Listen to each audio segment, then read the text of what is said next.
Les bendiga, hermanos. Vamos a orar para que Dios nos bendiga a través de su palabra. Amén. Para eso es que estamos aquí, para ser instruidos por el Señor y Él puede hablar en nuestra vida. Vamos a orar. Padre que estás en los cielos, te damos las gracias por esta oportunidad que tú nos brindas al estar aquí reunidos mientras se pueda en este país, en esta ciudad, para compartir juntos y darte a ti un culto, rendirte a ti nuestros corazones y adorarte por quien eres, y también recordar lo que has hecho por nosotros. Además, tú deseas bendecirnos de tal manera que quieres hablar a nuestras vidas, quieres instruir a tu pueblo. Y por eso también es que estamos aquí reunidos, que tú nos has traído. Háblanos en este día, instruye a tu pueblo, que seamos receptores de tu palabra. No permitas que nadie ni nada venga a impedir que hoy tu palabra sea anunciada y sea recibida en nuestros corazones. Claramente está establecido: no solo de pan vivirá el hombre, sino de toda palabra que sale de tu boca. Oh Dios, alimenta a tu pueblo en este día. Además, sabemos que esta es la herramienta con la cual tú nos santificas. Santifícalos en tu verdad. Tu palabra es la verdad. Queremos orar pues que tú nos puedas hablar en este día. Queremos orar por nuestros hermanos quizás que estén padeciendo enfermedades, Señor, que están aquí o que no han podido estar con nosotros. Visítales, que ellos nos puedan oír quizás mediante las redes sociales y puedan participar de alguna manera con nosotros, beneficiándose de tu palabra también. Padre, tú ves los tiempos en los que vivimos, de temores, de enfermedades, de muerte. Pero hoy más que nunca, la iglesia necesitamos oírte y ser firme y estar firmes en tu palabra. Que así sea pues, por Jesús te lo pedimos. Amén. Amén. Vamos a abrir la Biblia, hermanos, en el Evangelio de Mateo, donde se encuentran las bienaventuranzas. Gracias. Mateo capítulo 5 dice el verso 5: bienaventurados los mansos, porque ellos recibirán la tierra por heredad. Amén. Amén. Hermanos, ya hemos cubierto, gracias a Dios, las dos primeras bienaventuranzas que se encuentran dentro del Sermón del Monte. Hemos cubierto la bienaventurados los pobres en espíritu, porque ellos heredarán el reino de los cielos. Luego hemos estudiado bienaventurados los que lloran, porque recibirán consolación. En esta tarde nos toca pues cubrir este versículo que se trata de los mansos. Si usted recuerda, hemos dicho de que las bienaventuranzas se siguen uno tras de la otra, que la primera lleva a la segunda y la segunda a la tercera y así sucesivamente. Por lo que nosotros no podemos decir: a mí me encanta esta bienaventuranza, me la voy a apropiar y voy a tratar de vivirla. Hay una puerta de entrada. Usted no puede saltarse, usted no puede ir por la ventana. Y la puerta de entrada es la pobreza en espíritu, que luego le llevará a llorar, ser consolado y luego a ser mansos. La NBI traduce ser humildes. Es curioso porque, si usted recordará, Jesús se está dirigiendo a los judíos y el Evangelio de Mateo está presentando a Jesús como el Mesías esperado por Israel. el Mesías que iba a libertar al pueblo de Israel, como lo hicieron los demás en el Antiguo Testamento. Por ejemplo, usted tiene el libro de los Jueces, donde Israel fue invadido por los países, por sus vecinos. Y siempre Dios levantaba un juez para dar libertad al país. Usted tenía, por ejemplo, a Jehú, a Sansón y otros más. Entonces, lo que ellos esperaban era que nuevamente el Mesías viniera a libertar a Israel de la potencia mundial de aquel entonces, que es el Imperio Romano. Entonces, lo que ellos esperaban era un Mesías guerrero, un Mesías que iba a tomar la espada y cortarle la cabeza al César y luego reinar sobre Israel. Pero resulta que el Mesías, que es Jesús, cuando va a comenzar su sermón, no va a alentar al pueblo a rebelarse contra Roma.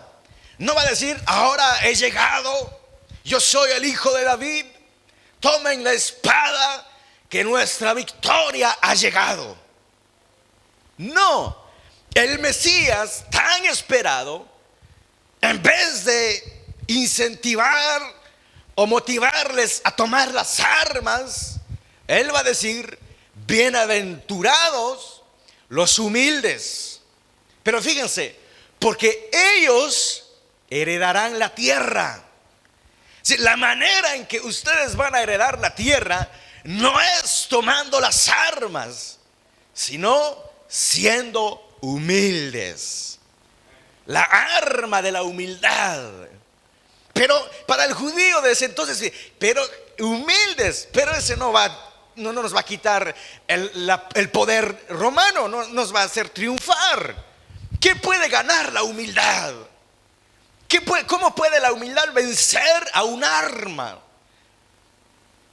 Pero como hemos dicho, el reino de los cielos, el reino del que Jesús está predicando, conlleva valores que no son del mundo.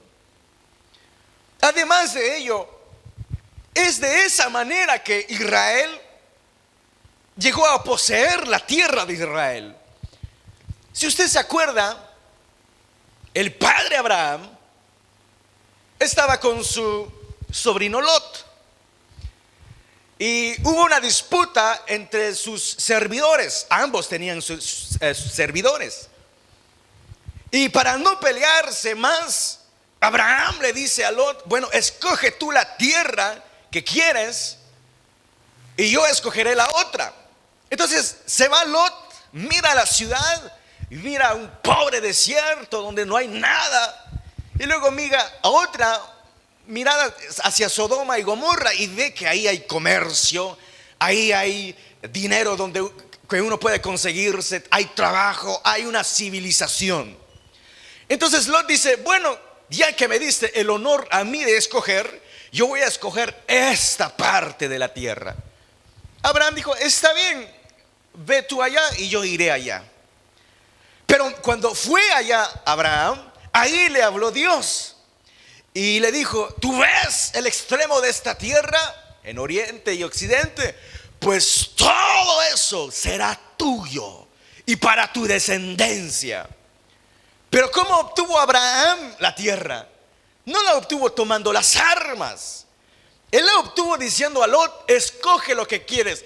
Pero eso es mansedumbre, porque Abraham era el mayor. Es más, Dios había llamado a Abraham, no a Lot. Dijo: Abraham, sal de la tierra de Ur de los Caldeos y vete a la tierra que te mostraré. Pero ¿cómo Dios le mostró a Abraham? ¿Saben cómo? Siendo Abraham humilde. Porque fue esa decisión de humildad que sin él imaginarse que iba a heredar toda la tierra. Y Lot, que escogió lo que sus ojos le decían, quedó sin familia, sin dinero, su esposa convertida en estatua de sal, sus hijas pervertidas, de tal manera que lo emborracharon, cometieron el acto de incesto. En fin, el humilde heredó la tierra. Y como le decía, ahora viene Jesús y dice: bienaventurados los humildes, porque ellos heredarán la tierra. O sea, es decir, está diciendo a los judíos: si usted quiere volver a tomar la posesión de la tierra, no será con las armas. Es más, Israel ya había intentado varias veces deshacerse de Roma. Nunca lo consiguió y nunca lo consiguió tampoco. En el año 70, Roma termina y aplasta a Jerusalén. De tal manera que Israel, ahí se llama lo que se ha llamado la diáspora. Israel, los judíos huyeron en todas partes del mundo hasta el año 1948, si no mal recuerdo. Más de 1000 años se habían esparcido. Pero ¿por qué? Porque el método que usaron era nuevamente las armas. Pero Jesús vino a mostrar otra manera, que es la mansedumbre. Como le dije, hermanos, una bienaventuranza lleva a la otra. ¿Qué hay de diferente entre la humildad, la mansedumbre, el ser humilde y el ser pobres en espíritu? ¿Cuál es la diferencia? A primera vista pareciera que no hay, pero hay, porque la primera bienaventuranza, que es bienaventurados los pobres en espíritu, es una bienaventuranza que solamente se puede vivir en mi relación con Dios. No es frente a los hombres que debo reconocer que soy pecador, sino frente a Dios. Es solamente frente a Él que yo puedo decir: soy miserable, soy pecador, no cumplo con los estándares que tú pides y tú deseas. Entonces, uno reconoce su miseria espiritual frente a Dios. Y de paso quiero decirles de que frente a un Dios santo. Es decir, que si uno no llega a reconocer su pobreza espiritual, es porque ha perdido la noción de la santidad de Dios. Y pareciera que es el caso a veces en nuestras vidas, de que hemos olvidado de que Dios es santo. Y por eso es que no reconocemos nuestra miseria, y por eso es que no lloramos nuestra miseria, y que no llegamos a ser humildes, porque no reconocemos frente a Dios quiénes somos. De eso trata la primer bienaventuranza: reconocer nuestra miseria delante de Dios. Pero repito, frente a un Dios santo, no frente a un Dios que uno dice: me va a enviar al infierno, entonces mejor me arrepiento. No, la miseria del pecado es suficiente para uno humillarse delante de Dios. Uno no tiene que llorar las consecuencias, uno tiene que llorar la miseria del pecado. Igual que el hijo pródigo. ¿Se acuerdan de que el hijo pródigo no lloró las consecuencias? Él estaba tan arrepentido de que él dijo: le diré a mi padre: Padre, ya no me llames tu hijo, hazme uno de tus jornaleros. ¿Pero qué significa? Significa que él estaba dispuesto a perder su estatus de hijo, su privilegio. Él estaba dispuesto a perderlo todo. En otras palabras, él estaba dispuesto a afrontar las consecuencias. Es decir, que él no lloraba: Señor, haz que no viva las consecuencias. Y una persona verdaderamente arrepentida se notará porque no huirá frente a las consecuencias. No dirá: bueno, me arrepiento, pero usted no me quita el privilegio. Me arrepiento, pero aguántense que todavía no pienso cambiar. Una persona que verdaderamente está arrepentido es: y venga las consecuencias que vengan, las viviré, y tendría que vivir más todavía. Esa es una persona arrepentida y que llora su miseria. Entonces, como le dije, eso es frente a Dios. Es delante de Dios que uno reconoce su miseria y luego uno llora su pecado. Agustín decía: aunque no hubiera infierno, igual temería a Dios. Y aunque no hubiera cielo, igual amaría a Dios.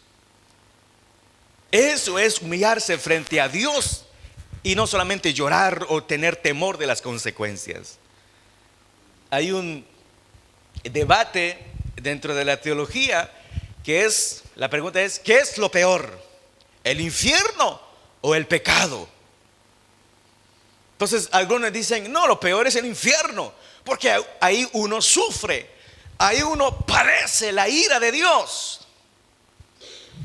Otros dicen, y quizás la mayoría de los puritanos decían, que era el pecado lo peor, porque el pecado no es creación de Dios.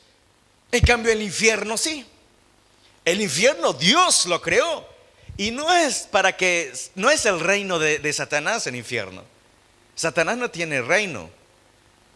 No, el infierno no es el reino de Satanás y sus demonios. A veces uno dice: Satanás, y vete de donde veniste, es el infierno.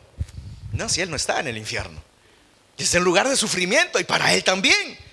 Es más, el infierno inicialmente fue creado para Satanás y sus ángeles. Y luego, como el ser humano se rebeló, también a ustedes también. Pero uno no puede solamente llorar o tener temor del infierno, porque entonces el arrepentimiento será efímero. Pero cuando uno se arrepiente frente a un Dios santo, uno es el que dice: Señor, envíame al infierno. Pero Dios, a los que se arrepienten, Dios les da salvación. Bueno, luego dice: los que lloran, porque lloran su miseria. Y entonces la bienaventuranza siguiente, que es la que estamos viendo: los mansos, ya no es mi relación con Dios, es mi relación con los demás. Es bienaventurado los mansos. Se está hablando de los que llevan una relación de mansedumbre con los que le rodean. No habla de la relación con Dios, que ese es el verso 3, sino de mi relación con los demás, que es el verso 5, que es lo que estamos viendo. Y si usted se da cuenta, siempre Dios ha querido restaurar la relación con Dios, su relación con el ser humano, y que los hombres entre ellos sean reconciliados. Lo primero que se ha roto cuando el ser humano cayó, cuando nuestros padres Adán y Eva cayeron, lo primero que se ha roto es la relación con Dios. Porque recuerdan que ellos huyeron de Dios. Huyeron. De manera que Dios dijo: ¿dónde estás?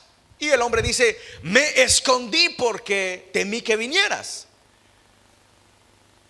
Lo primero que se ha roto es la relación con Dios. Pero cuando Dios va a comenzar a pedir cuentas, se acuerda que cada uno va a echar la culpa al otro.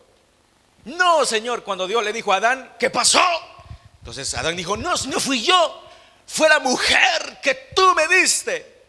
Que la mujer esta, aquella que tú me diste, que nunca te pedí.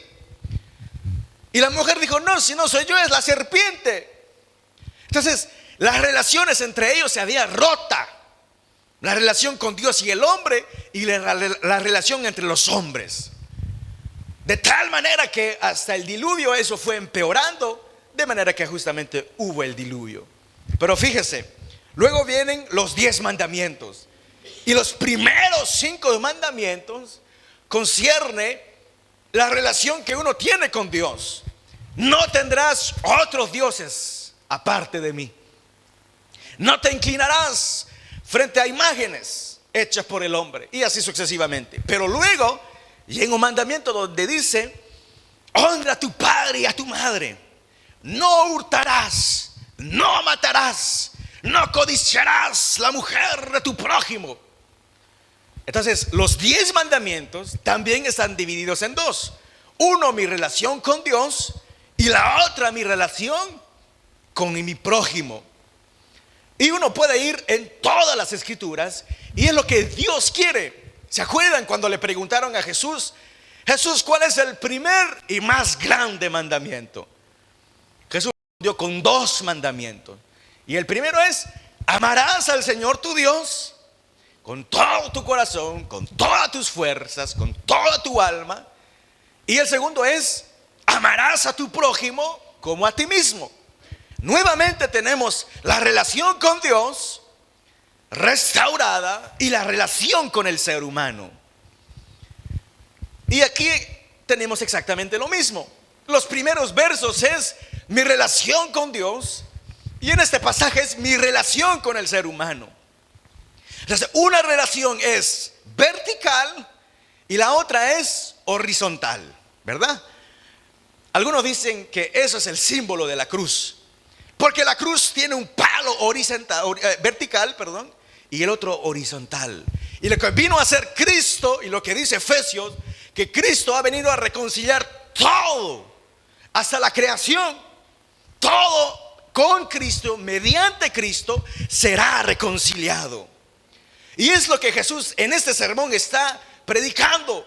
No solamente que nuestra relación con Dios sea restaurada, sino con nuestros prójimos, los seres humanos que nos rodean. También Él quiere que esta relación sea restaurada, pero restaurada a la manera de Dios.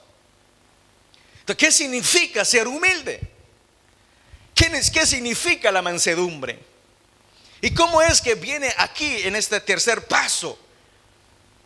Porque como le dije, son pasos lógicos, el uno lleva al otro. Y es lo que vamos a intentar ver ahora. Andrew Murray dice que hay al menos 3 razones por las que uno debe ejercer la humildad. La primera de ellas es que nosotros somos criaturas. Hemos sido creados. Ninguno de ustedes es eterno. O sea, todos tenemos un comienzo.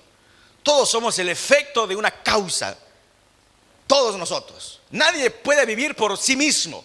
Necesita el aire, necesita el aliento, necesita comer, beber, etcétera, etcétera. Hasta dormir necesitamos. Entonces nadie puede sustentarse a sí mismo. Entonces, como criaturas nosotros necesitamos de Dios. Es lo que dice Hechos. Todo subsiste en Él. En Él hasta en Él respiramos. Entonces, como criatura solamente ya es suficiente como para humillarse frente al Creador. Y uno vivir en humildad. Porque ¿quién es usted comparado con quién es su vecino? Generalmente las personas se comparan con las posesiones. Pero momento, hay un paso antes de la posesión. Y es que antes de yo poseer algo, soy alguien. Soy un ser humano. Como usted, como su vecino. Entonces tienen algo en común.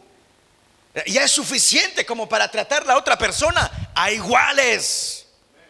No yo superior porque tengo más. Es más, alguien dijo una vez: si tú eres lo que tienes y pierdes lo que tienes, ¿quién eres?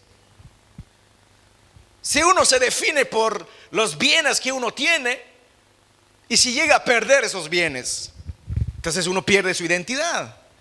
Pero nosotros sabemos que todos somos creados a la imagen de Dios.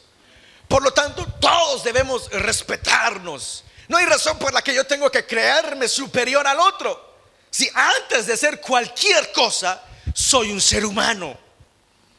Cuando usted y yo iremos a la tumba y nos entierren, cuando pasen los años, lo que van a descubrir no es un badge donde está escrito presidente o supervisor o jefe de empresa. Lo que primero que van a ver es hueso. Eso es lo que van a ver. Y ya sea que usted sea, lo más alto, lo más bajo, lo que van a encontrar es hueso. Por lo que todos somos criaturas. Entonces no hay razón para nosotros creernos más frente a los demás. Esa es la primera razón, que nosotros somos criaturas. Lo segundo es, y dice Andrew Murray, que ese es el camino de la santidad. Y eso es correcto. A veces nosotros pensamos que el pecado debe hacernos humildes. Y eso es cierto. Pero no solamente el pecado debe hacernos humildes, porque Jesús fue humilde y Él no pecó. Él no pecó, pero Él fue humilde, mostrándonos así el camino que Él quiere para sus discípulos, que es el camino de la santidad. Y el camino de la santidad pasa por el ser manso, humilde. Es lo que hizo Jesús. Dice Filipenses de que Jesús no se aferró a ser igual a Dios, sino que se despojó de sí mismo. Hermanos, ese pasaje, por más que lo interpretemos, por más que le saquemos todo el jugo, yo creo que nunca llegaremos a una comprensión exhaustiva hasta que lleguemos al reino de los cielos, veamos la gloria de Dios, oigamos los ángeles cómo cantan y alaban el Cordero de Dios. Y entonces ahí usted preguntará: pero ¿cómo es que te has despojado de tanta gloria? No para llegar y ser el rey del mundo, para llegar y ser servidor. Se despojó de la gloria de Dios, se despojó de todo cántico celestial, se despojó de que los ángeles le sirvieran y le alabaran, para ser criticado, para ser insultado aquí en un mundo ingrato y pecador. ¡Qué ejemplo de humildad! Jesús dijo: yo no vine a ser servido, yo vine a servir. Pero qué impresionante nuestro Dios. ¿Quién puede entender eso? Si nosotros, hermanos, cuando nos piden que nos movamos de sillas, estamos con la cara larga. Y no, si quién se cree él, si yo hace 15 años que vengo a la iglesia. De una silla, hermanos, uno no se puede despojar.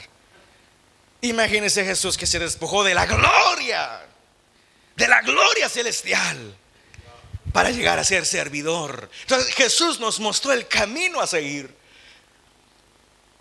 el ser humilde. Dios es humilde. Dios, que tiene de qué jactarse. Si Él es Dios, todo lo posee. Él no posee poder, Él es el poder. Él no posee inteligencia, Él es la fuente de la inteligencia. Y nosotros, que sabemos 3 frases en francés, ya queremos que nos llamen profesor de francés. Esa es la humildad de Jesús. Entonces el camino a la santidad es un camino que pasa por la humildad. Es más, si usted no es una persona humilde, pregúntese si es cristiano. Porque, repito, las bienaventuranzas no es un menú a la carta, donde se dice en la entrada el versículo 2, la pobreza en espíritu. Como plato principal, no me gusta mucho llorar. Mejor la que sigue: bienaventuranza los que tienen hambre y sed de justicia. Esa sí me encanta, denme como plato. Y de postre, bien, los perseguidos. No me gusta ser perseguido. A ver, los pacificadores, esa sí me encanta. De postre deme eso. O es todo o es nada. Es como el fruto del espíritu: paz, amor, paciencia, benignidad, mansedumbre. Vuelve y aparece. No dice los frutos del espíritu son, dice el fruto del espíritu. Él es un fruto, es un paquete, igual que las bienaventuranzas. Por lo que repito, el ser discípulo de Jesús, la marca del discípulo de Jesús es la humildad. Es la humildad. Es más, es lo que ha causado la caída de Satanás y del ser humano. Satanás quiso ser igual a Dios. Dijo: yo voy a ser como Dios, yo también puedo ser Dios. Tomó su lugar. Dios lo mandó a volar y llegó a ser Satanás. Pero viene el ser humano y viene y hace lo mismo. Yo quiero llegar a ser Dios. Es el orgullo, la altivez. O sea, nosotros, los seres humanos, hemos caído por orgullo, por altivez, por soberbia. Y bien, cuando Cristo viene y nos cambia, eso es justamente lo que cambia. De ser altivos, tenemos que llegar a ser humildes. La tercera razón por la que uno debe ejercer la humildad. Lo primero era que uno es criatura. Lo segundo, porque ese es el camino a la santidad. Y lo tercero es porque uno ha fracasado y sigue fracasando. Uno es pecador. ¿Se acuerda? Bienaventurados los pobres en espíritu. El que es pobre en espíritu reconoce ante Dios que ha fallado totalmente, ha pecado contra un Dios santo. No merece otra cosa que la ira de Dios, no merece otra cosa que el castigo eterno. Entonces, el que es pobre en espíritu reconoce que es una miseria y que no tiene más derechos. Se acabaron los privilegios, se acabaron los derechos. Hoy reconozco que lo único que merezco es la ira eterna de Dios. Por eso es que llora y por eso es que puede ejercer la humildad con el prójimo. ¿Por qué, hermanos, es que hay tantas divisiones, disensiones en el ser humano? Porque uno piensa que no merecemos lo que dicen de nosotros, no merecemos lo que hacen de nosotros. No, a mí yo no merezco que me hablen así. El que me falta el respeto, uno dice yo respeto, pero ay de aquel que me falta el respeto. Yo aguanto, pero cuando me enojo, escóndase. Entonces usted está actuando como si usted mereciera que lo traten bien. ¿Cuántos de ustedes saben que no merecen nada? Saben que son miserables delante de Dios. ¿Cuántos? Digan, los que realmente lo crean, digan amén. Entonces, si viene un prójimo aquí en la salida de la iglesia y le dice, empújese, miserable, lo que usted tiene que decir es, amén. Es exactamente lo que dijo el predicador, que era miserable, y yo grité amén. Entonces, cuando su jefe le hable mal, cuando su esposo, sus hijos o quien sea, usted no puede decir, es que yo merezco porque yo soy santo, yo soy grande, yo soy bueno. No, ojo, no estoy llamando a la rebelión. No, lo que estoy diciendo es que nosotros actuamos como si mereciéramos que nos trataran bien, como si mereciéramos que dijeran solo cosas bonitas de nosotros. Entonces, ¿en qué medida es que usted se siente miserable? Usted dice, soy miserable, pero trátenme como santo. Es más fácil reconocer su falta ante Dios a que los hombres lo digan de nosotros. Cuando viene el hermano, dice, disculpe hermano, pero usted tiene un problema con la soberbia. ¿Con qué? ¿Y usted se ha visto? Quítese primero el árbol, el bosque que tiene el ojo, y luego quite mi pajita. ¿Qué es eso? Ese es haber reconocido su miseria.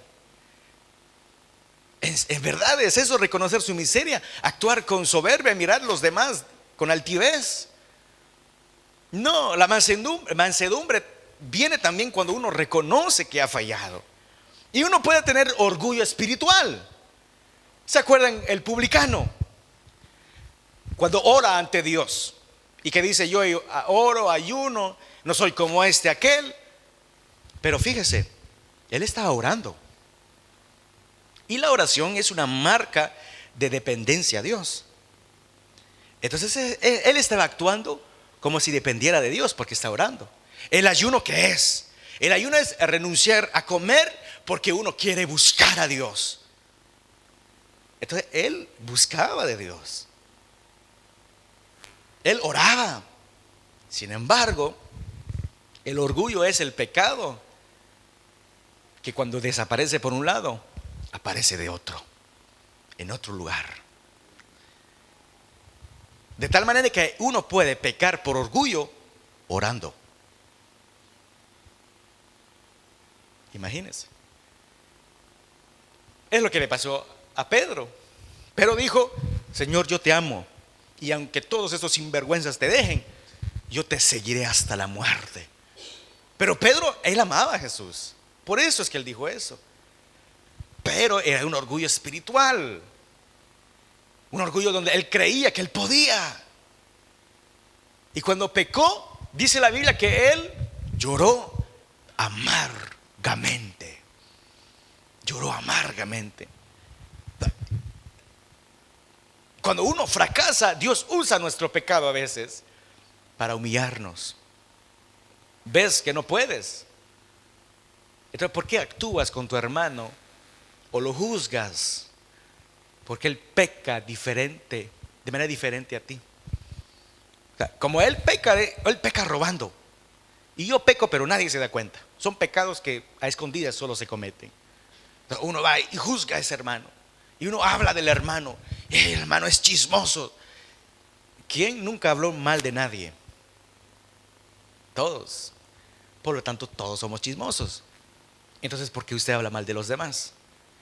¿Quién aquí nunca ha mentido? Incluso desde su conversión nunca ha mentido. Nadie. Todos hemos mentido. Entonces, ¿por qué usted dice que los demás son mentirosos? ¿Y usted?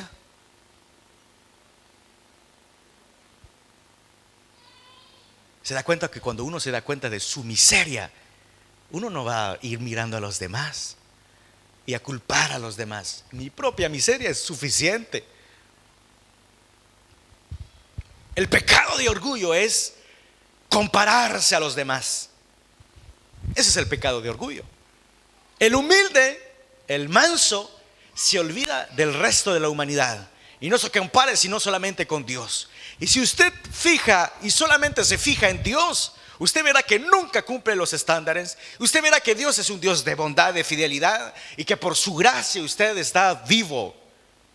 Pero ahora, si usted se quiere comparar con los demás, usted dirá: pero a mí me gritaron porque, o me regañaron porque pequé de alguna manera. Pero si supieran que el otro peca peor. Orgullo. Uno, repito, es la relación que uno lleva con el prójimo. Entre los esposos.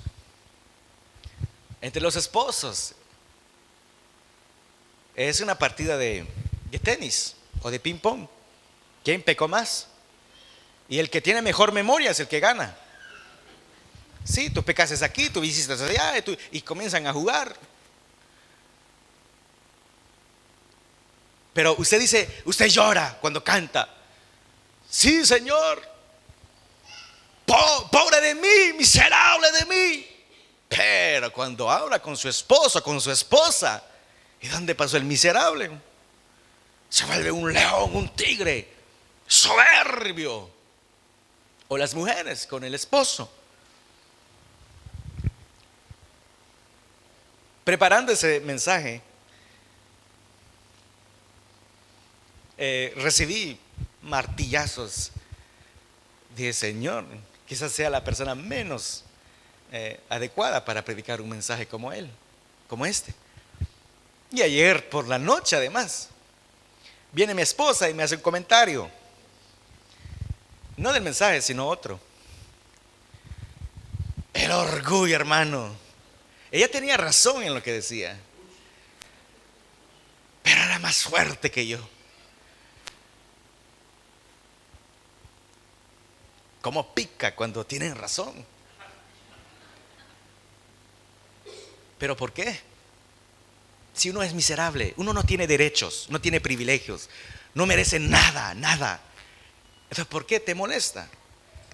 Ese sermón del monte es un sermón para sanar los corazones. Vamos a ver que a medida que vamos avanzando en las bienaventuranzas, Jesús está sanando el corazón del hombre caído. El manso, como dice, el que es manso, el que es humilde, nunca está a la defensiva. ¿De qué se defiende? Si no tiene nada que defender. Hay personas que tienen heridas en el corazón y por eso viven estando a la defensiva. Uno dice: hola, hermana, medio raro, hermano. Y uno ya está pensando: ¿por qué me saludó así? ¿Qué querrá? ¿Qué estará diciendo? ¿Qué habrá hablado mal de mí? Y uno comienza a imaginarse cosas. ¿Pero por qué? Porque uno siempre está a la defensiva. ¿Pero qué trata de defender? Su imagen. Y ha sido destruida por el pecado. Su reputación. ¿Qué reputación tiene usted? ¿Qué tanto tiene que defender? Sino la de ser pecador. El que es humilde nunca está a la defensiva. Juan Bunyan, el autor del Progreso del Peregrino, decía: el que está en el piso no teme caer. ¿De dónde va a caer? El que está allá arriba, en el quinto piso, a ese sí teme a caer. Pero el que está en el piso ya no va a caer más bajo. ¿Qué es lo que nosotros, por qué es que nosotros a veces, o por qué hay personas que están a la defensiva? Porque todavía no reconocen su miseria espiritual delante de Dios, no lloran esa miseria. Por eso es que nunca llegarán a ser humildes. Piensa, hermanos, ¿es usted una persona que siempre está a la defensiva? Es porque no reconoce que no hay nada que defender en usted. No hay nada bueno que se pueda defender en usted. Nada. Entonces, ¿por qué tomamos tan mal que hablen mal de nosotros? Ya sea en la iglesia o en la familia. Si nunca llegarán a decir lo que realmente somos. Al contrario, minimizan lo pecadores que somos nosotros. Lo minimizan. ¿Qué tal si nuestros pensamientos de las semanas fueran divulgados hoy, uno por uno? Todo lo que usted ha pensado, imaginado, deseado, hecho en su pensamiento. Ni la persona más íntima que usted conozca se imaginaría lo que hay en nuestra mente. Entonces yo le pregunto, ¿qué está queriendo defender? Se da cuenta que uno reconoce a medias su miseria. Es más fácil reconocerla ante Dios, que no vemos. Pero cuando es el momento de llegar al prójimo y que él también ve, tú eres un miserable. Uy, hermano. ¿Por qué no aguantan cuando el compañero de trabajo habla mal de usted? Usted dirá, pero él miente, no es correcto lo que dice. Entonces, ¿por qué reacciona? Si es mentira. La mentira por sí mismo desvanece. ¿Y será que es verdaderamente una mentira? Hay una expresión en francés que dice: solo la verdad ofende. Entonces, ese sermón Jesús está sanando un corazón afectado por el pecado. Usted quiere tener una buena estima de usted, porque es lo que dice la psicología hoy. Él dice: no hay que decir a los hermanos de la iglesia o las personas que frecuentan la iglesia, no diga que son pecadores, porque eso los trauma. Y después tienen una mala imagen de sí mismo. ¿Y qué quiere que se le diga? Que son bonitos, que son santos, que son buenos, que son humildes. Ninguna de esas características tenemos. Entonces tampoco se puede mentir. Pero ¿cómo es que el ser humano trata de reconstruir la imagen perdida que hay en el ser humano, la imagen de Dios? Fomentándose a sí mismo, inflándonos de cualidades que quizás no tengamos.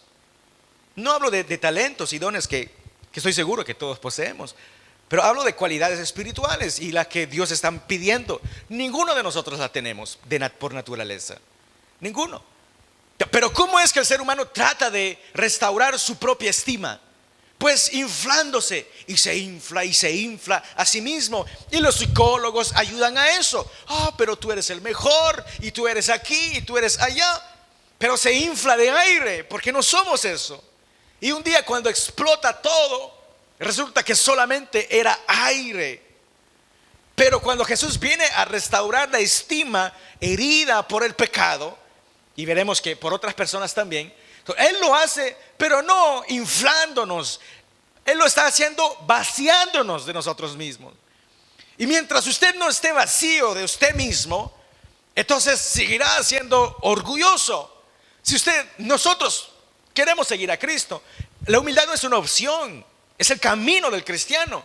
Entonces, si usted quiere progresar en su humildad, tiene que vaciarse de usted mismo. Tiene que olvidarse de usted. Si lo único que merece usted es el infierno, la ira de Dios. Entonces, si usted no está en el infierno padeciendo la ira santa de Dios, entonces usted tiene razón, no tiene lo que merece, tiene más de lo que merece. Un pastor decía: todo por encima del infierno, todo lo que está por encima del infierno es misericordia. Es misericordia. Entonces, ¿por qué es que somos orgullosos y altivos? Porque pretendemos, porque estamos llenos de nosotros mismos. Pero el humilde es el que se olvida de sí mismo. Él no viene a que le sirvan. Él no dice: ay, me olvidaron a mí, no me saludaron, no me sirvieron, ni siquiera la Coca-Cola en la célula. Se olvidan de mí en todo. Bueno, eso es ser humilde. No que los demás se olviden de usted, sino que usted se olvide de sí mismo. No reclame nada, nada. Usted no tiene derecho a nada. Usted mismo lo dijo. Cuando yo pregunté quién era miserable pecador, usted gritó: amén, humildemente soy pecador. Entonces no merece nada, nada bueno usted merece. Todo lo que recibe de bueno es por gracia. Martin Lloyd Jones decía: el que vive en mansedumbre se sorprende de que Dios hable bien de mí y que los demás hablen bien de mí. Se sorprende. ¿Cómo es que algo bueno puede decirse de mí? Pero el soberbio es: ¿cómo es que no dijeron algo bueno de mí? ¿Acaso no ven todas mis cualidades? Si defecto tenemos todos, pero cualidades como las mías, solo algunos. ¿Por qué no se dan cuenta de eso? Esa persona está llena de sí misma. El humilde se vacía de sí mismo. Hay mucho yo. Y es lo que Pablo decía. Pablo decía: ya no vivo yo, mas Cristo vive en mí. ¿Pero qué significa ya no vivo yo? Significa que se acabaron sus deseos, se acabaron sus privilegios, se acabaron sus derechos. Usted está llamado a negarse a sí mismo. El sermón del monte, hermanos, al principio el camino es ancho, pero usted verá como que se está siendo cada vez más estrecho. Entonces, si usted es soberbio, orgulloso, es porque está lleno de usted mismo. Vacíese de usted mismo. Hay mucho yo. ¿Se acuerdan cuando Jesús le traspasaron el costado? Él no reaccionó porque estaba muerto. Y es lo que nosotros tenemos que hacer también: morirnos a nosotros mismos. Y cuando hablen mal y nos traspasen el costado, no reaccionar, porque el muerto no reacciona. El que reacciona es porque está vivo.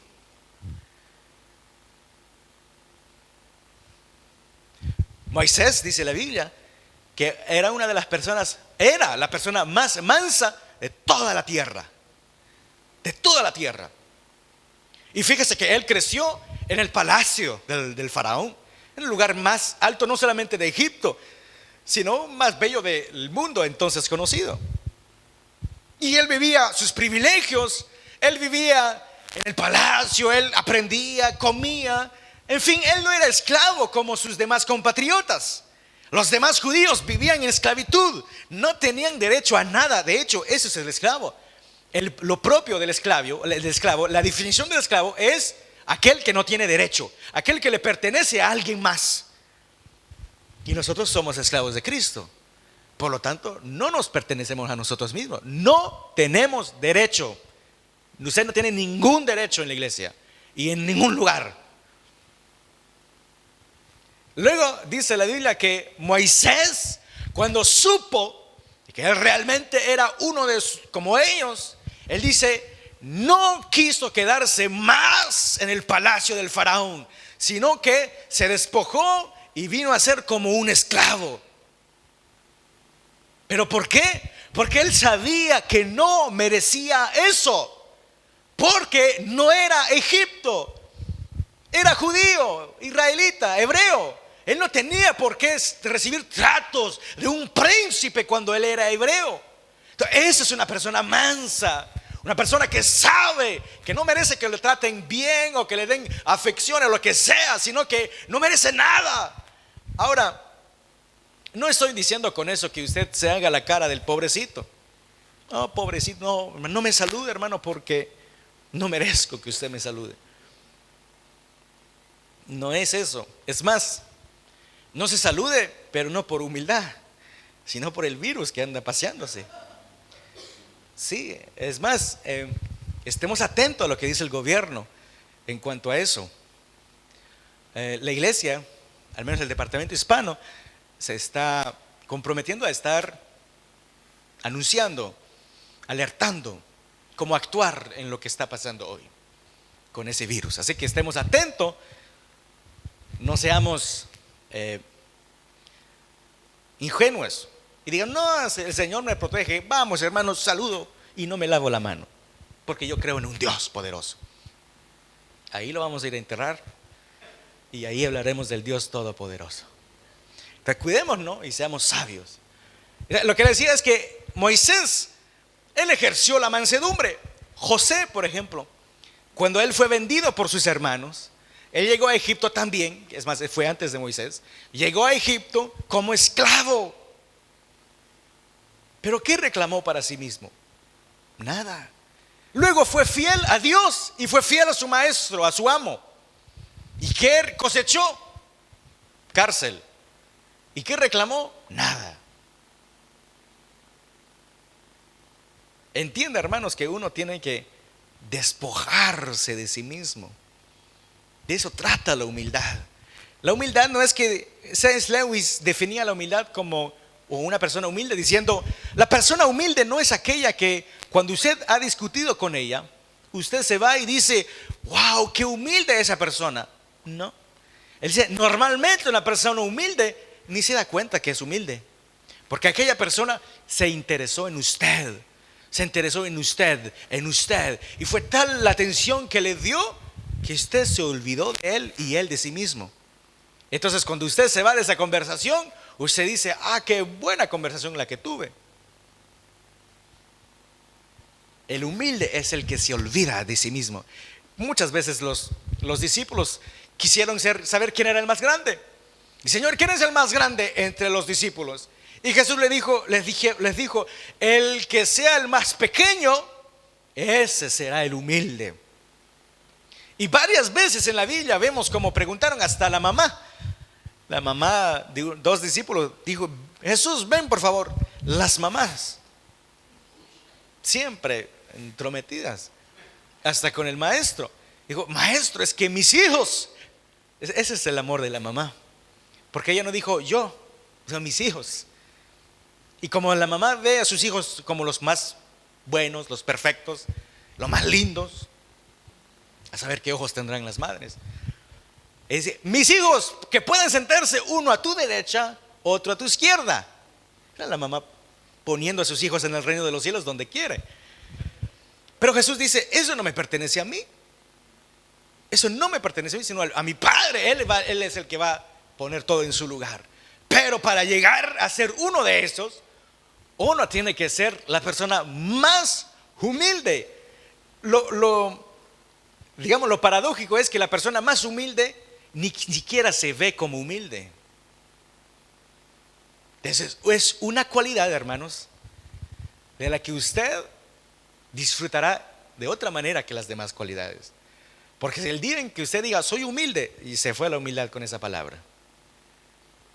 Y cuando le digan a usted, usted es humilde, guárdese de creerse eso, porque puede que se vuelva orgulloso. Entonces, el orgullo es el pecado que vuelve y aparece de mil maneras, y la humildad es la cualidad más difícil de obtener, pero ese es el camino. Bienaventurados los humildes, porque ellos heredarán la tierra. La heredarán. Usted no va a ganar nada siendo soberbio y orgulloso. Es más, Proverbio dice, antes de la caída viene la soberbia, pero la gloria precede la humildad. Y nuevamente tenemos el ejemplo de Jesús. ¿Se acuerda cuando Jesús fue tentado? Cuando Jesús fue tentado, dice la Biblia, en la tercera tentación de Satanás, arrodíllate frente a mí, póstrate delante de mí y adórame. adórame. Y Jesús le dijo, no, porque solo a Dios adorarás y solamente a Él servirás. Bueno, Él resistió la tentación. Pero luego dice Filipenses de que Él murió y luego fue exaltado de tal manera que llegó a tener el nombre que es sobre todo nombre. Y frente a ese nombre se doblará toda rodilla y toda lengua confesará que Jesús es el Señor. Pero fíjese, toda rodilla doblará, las que están en el cielo, las que están en la tierra y debajo de la tierra. Es decir, ángeles, humanos y demonios se arrodillarán frente a Jesús. Ahora, el Padre fue quien exaltó al Hijo, porque el Hijo es el que se humilló en la tierra. Es más, Jesús dijo en el Evangelio de Juan, no busco mi propia gloria. Hermano, fíjese, ni siquiera Jesús buscaba su gloria. Ni siquiera Jesús buscaba su gloria. Él podía defender su reputación, su imagen. Él podía defenderse a sí mismo, porque él el único que era realmente santo y bueno. Pero ni siquiera buscaba su propia gloria. ¿Qué buscamos nosotros a defender tanto? ¿Por qué nos molesta cuando nos confrontan? Cuando, vuelvo y repito, solo se ve lo alto o la parte que es visible del iceberg. La parte invisible, hermanos. Entonces, hoy lo que Dios dice es, ustedes quieren ser felices, vivan viendo a los demás, como dice Pablo, superiores a usted mismo. Si usted ve a los demás superiores a usted mismo, entonces ahí va a comenzar a vivir en mansedumbre. Pero cuando usted crea que usted merece algo, que usted tiene privilegios que nadie respeta, entonces usted va a vivir en frustración, va a vivir en tristeza y en altivez. Fíjese, el que es humilde, como sabe que no merece nada, todo lo recibe con gratitud. El que es humilde, todo lo recibe con gratitud, porque sabe que no merece nada. El auto pequeño, casi no me funciona. Tengo que orar antes de que se prenda. Al menos tiene un auto. Mi casita de 14 metros cuadrados, que cuando uno se pelea con la esposa a reconciliarse, porque ¿dónde va a ir?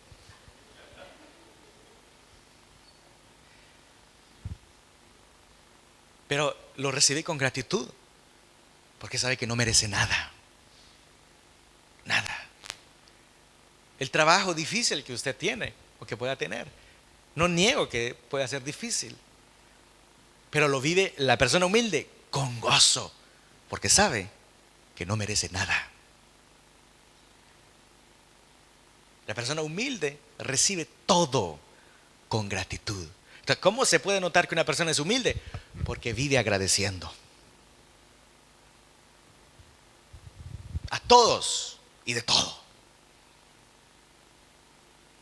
Si usted es amargo y por todo se enoja y está a la defensiva, es porque usted está demasiado lleno de usted mismo.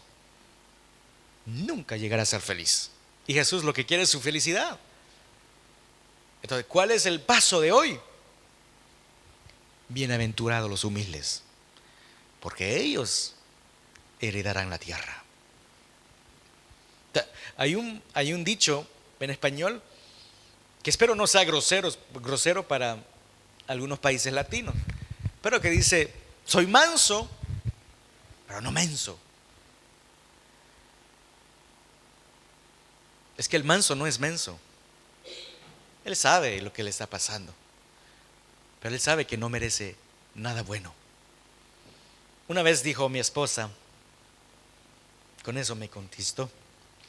Ella dijo, porque yo le dije a mi esposa cuando todavía estábamos apenas saliendo. Yo le dije, mira, lo que yo te prometo no es una vida que tú te esperas. Nos vamos a ir de vacaciones 2 meses, 1 mes, 3 semanas. No, yo me muero. La vida mía es la iglesia. Y los fines de semana, hasta en la iglesia dormimos. Entonces yo le dije, y espérate a que las personas sean mal agradecidas contigo. Porque yo lo he visto en mi familia, con mis padres, que lo daban todo, abrían su casa y la recompensa que robaban. Entonces yo le dije, no te aferres a nada de lo que tengamos, excepto a mí y al Señor, porque todo el resto puede que lo perdamos. Entonces ella me dijo eso. Ella me dijo, mira, me dice, es que puedan venir los problemas que vengan. Ningún problema es mayor que el problema ya resuelto, que es mi eternidad. Yo le dije, cásate conmigo. Y eso es cierto. La vida de una persona humilde es aquel que sabe que su problema más grande ha sido resuelto y que recibe todo con gratitud y una verdadera sonrisa, un verdadero gozo. No la humildad hipócrita. Sí, hermano, sí. Gracias, hermano. Bueno, yo no lo merezco, pero gracias. Pero cuando le dicen algo malo, se fue la humildad. Quiera Dios, pues, hermanos, que nosotros podamos seguir caminando en las bienaventuranzas. Hemos empezado todos. No se quede atrás. Dé ese paso de vivir en mansedumbre, en humildad. Y venga lo que le venga, usted será feliz. Porque el problema más grande ha sido resuelto. Porque usted es una criatura, no es creador. Es pecador, no es santo. Y además, ese es el camino que Jesús nos ha mostrado. Quiera Dios que nos podamos vaciar de nosotros mismos y comenzar a vivir en humildad los unos con los otros. Y así, hermanos, las relaciones entre parejas, las relaciones entre familiares, padre, hijos, hermanos, hermanas, primos, lo que sea, incluso dentro de la iglesia, entre siervos o servidores, será restaurada. Será restaurada. Termino con esto. A aquel que es humilde no se le puede ofender, porque no tiene nada que proteger. No se le puede robar, no se le puede ofender. Así que si todavía le están ofendiendo, el problema no está en el que le ofensen, el problema es en usted y el orgullo que todavía hay. Pero hoy quiera Dios que podamos vaciarnos de nosotros mismos y vivir en humildad. Vamos a cerrar nuestros ojos y vamos a orar.